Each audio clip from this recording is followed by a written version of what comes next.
Joining us live now, John Solberg, the Executive Director with Rawhide Boys Ranch. What a great organization. Been around more than 50 years now. Yes. For people who haven't heard of this, explain the services that you offer. Sure. A lot of people are familiar with Rawhide because of car donations and certainly Bart and Cherry Star being big parts of Rawhide. But Rawhide was founded 50 years ago basically with the idea of helping at-risk youth from around the state of Wisconsin to be able to get their lives back on the right track by living on grounds and participating in work experience, continuing their educational objectives, and really helping them get out of circumstances that have really kind of put their lives in a kind of a miry place and put their lives back on a productive path. And so we've had a lot of success over the years in terms of getting young men back into communities and successful and productive members of their communities. What would happen to these boys if there would not be something like this to intervene? Well, if there wasn't, Rawhide, if there wasn't an intensive sort of residential environment to bring a young man and really focus on an intensive way on his educational needs and his behavioral needs, they would really be likely headed to prison. And many of our young men will tell you that if it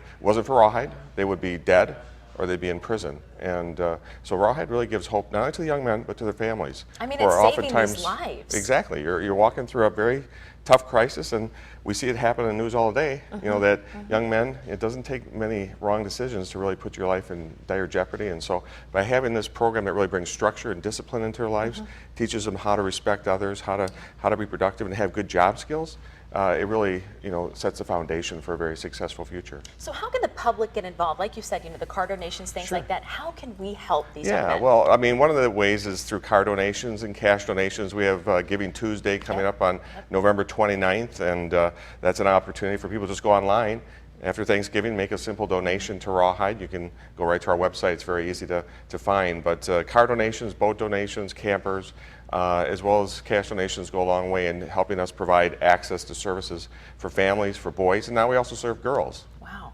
So big steps. Yes. Big steps for you guys. Can you talk about what it's been like to see some of these success stories? Well, yes. I mean, it's inspiring. I mean, when you see a young man come back after he's been away from Rawhide for a while and want to talk proudly about the accomplishments he has, maybe attending college or tech school or having a young family, young men will come back to Rawhide and say they learned how to be a father by what they experienced at Rawhide, because their house mother or their house father gave them a hug at night. Now they give their kids a hug at night. And so you just see that aspect of a young man's life who maybe didn't have a father's life learn how to be a father now. So important. Yes. So important. Thank you so much for You're all welcome. of your work. Thanks for being with us. For more information about Rawhide Boys Ranch and the services they offer, visit our website. We'll be right back with Wisconsin Tonight.